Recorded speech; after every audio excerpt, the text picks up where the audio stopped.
Hello viewers, আসসালামু আলাইকুম। আপনারা দেখেন আজকে আম কলম দেখাবো এক গাছে 4 জাত। আপনারা দেখেন এই ধরনের গাছে প্রথমত আপনারা কি করবেন জানেন, 3 মাস আগে গাছটা কেটে নেবেন। যত বড় গাছ হোক না কেন আপনারা একটা জায়গায় কেটে নেবেন। নেওয়ার পরে ড্যাম বের হবে, অনেক ড্যাম। এই দেখেন আপনারা অনেক ড্যামের মধ্যে আমি মাত্র 4টা জাত আমি কলম করবো, 4টা জাত আমি রাখছি। আপনারা দেখেন সম্পূর্ণ ভিডিও আর আমার চ্যানেলের সাথে থাকেন, লাইক কমেন্ট শেয়ার করুন, আমার চ্যানেলটা সাবস্ক্রাইব করে দিবেন। এই ধরনের আমি দেখেন আপনারা নিজের চোখে যে 4টা জাত এই গাছে আমি কলম করবো, এমনকি এটা অনেক ডালপালা আছে, এর কেটেও আমি মাত্র 4টা রাখছি। 4টা জাত করবো, 12 মাসের 4টা। আর এই 4টা কীভাবে করা হয় দেখেন আপনারা, কলম একটা একটা করে আমি কলম করতেছি, আপনারা দেখতে থাকেন। আর আপনারাও চাইলে আপনাদের বাড়িতে যত বড়ই গাছ হোক না কেন, আমি আবারও বলছি, যত বড় গাছ হোক না কেন আপনারা একটা মাপ মতো কেটে নেবেন আম গাছ। নেয়ার পরে দেখবেন আপনাদের এই ধরনের অনেক ড্যাম বেরো হবে এর নিচ থেকে। এই ডালগুলোতে করলে আপনাদের দেখবেন কলম 99% কলম হয়ে যাবে।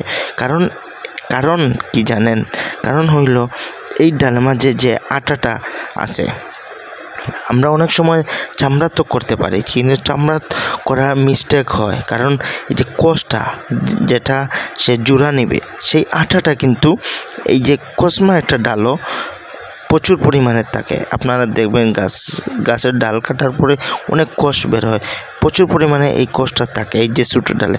তখন আপনাদের এই কোষটা থাকায় আপনাদের কলম 99% হওয়ার সম্ভাবনা বেশি থাকে। আর আমার এই দেখেন কলমটা অতি 4টাও কিন্তু আমি সাকসেস হয়েছি, এবং এই 4টা সাকসেস হওয়ার ভিডিও আপনারা সামনে দিয়ে পাবেন। আমার চ্যানেলের সাথে থাকেন, লাইক কমেন্ট শেয়ার করবেন। আপনার আশপাশে আপনাদের বাড়িতে যদি আম কলম করতে চান, এই ধরনের ভিডিও আমার দেখে আপনারা একটু শিখে নিতে পারেন খুব সহজে। আপনারা চাইলে, আমি এখানে চাকু ইউজ করছি, আপনারা চাইলে কাটার দিয়েও করতে পারেন। এমনকি আপনারা আস্তে ধীরে যদি করেন, স্লোলিভাবে, একেবারে সিম্পলভাবে, তখন আপনারা চাইলে ব্লেড দিয়েও করতে পারেন, কাটার দিয়েও করতে পারেন কলমটা।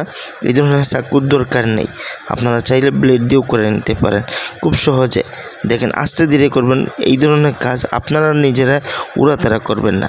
দরকার পড়লে একটা ফিতা ইউজ করবেন না, দরকার পড়লে 3-4টা ফিতা ইউজ করবেন। এই পলিথিনটা হলো কি 01 পলিথিন দিয়ে আপনারা পেঁচিয়ে দিবেন পুরো গাছটা। আপনারা আবারও বলছি 01 পলিথিন, দরকার পড়লে আপনারা একটা কেনে 3টা ফিতা ইউজ করবেন একটা ডালায়। এবং কি এই যে বানটা দেওয়া হয়েছে, এই বানটা দেওয়ার কারণ হইল কি, এইখানে মেঘ বৃষ্টি এমনকি বাতাস, যদি আবহাওয়া বাতাস চলাচল যাতে না করার জন্য ফিতাটা ইউজ করা। কলম করার পরে যে ফিতা ইউজ করা হয় সেই জায়গাতে যাতে ইনফেকশন, আপনাদের আট ভাঙার পরে যে অনেক সময় ব্যান্ডেজ দেওয়া হয়, এই ব্যান্ডেজে যাতে পানি না লাগার কারণে ডাক্তার সাহেব দিয়ে দেন।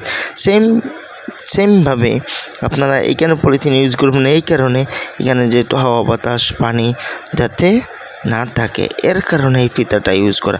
অথবা আপনারা চাইলে জাস্ট জোড়ার মাঝে আপনারা পলিথিন ইউজ করে, যদি আপনাদের বড় ব্যাগ থাকে অথবা পলিথিন থাকে, সেটা দিয়েও আপনারা গুড়িয়ে নিতে পারেন।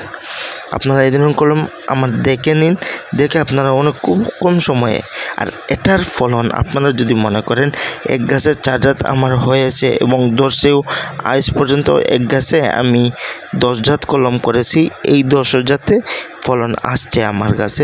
আপনারাও এরকম পাবেন, আপনারা এরকম করেন, দেখবেন আপনাদেরও ফলন আসবে এবং কলমও হবে। আপনারা দেখে আপনারা করে নিন এবং শিখেও নিন। দেখেন কিভাবে কলম করা যায়। আপনারা আস্তে ধীরে উড়াতাড়া করবেন না, দিয়ে সবগুলো এটা আপনারা বেঁধে দিয়ে কলমটা করেন, দেখেন আপনাদেরও কলম হবে এবং ইনশাল্লাহ আপনারাও সাকসেস হবেন আমার মতো। আমি একদিনে তো অনেক কলম শিখি নাই, অনেক আমার সময় লাগছে। আপনারাও ব্লেড দিয়ে আস্তে ধীরে করবেন, তো উড়াতাড়া না করে দেখবেন আপনাদেরও এই ধরনের বড় আম গাছে কলম করে নিতে পারবেন আপনাদের খুব সহজে। আর আমার চ্যানেলটা সাবস্ক্রাইব করবেন, লাইক কমেন্ট শেয়ার করবেন, আর আমার সাথে থাকেন। আমার সাথে থাকার জন্য অসংখ্য ধন্যবাদ। আসসালামু আলাইকুম। আর দেখতে থাকেন কিভাবে কলম করা হয় পুরা।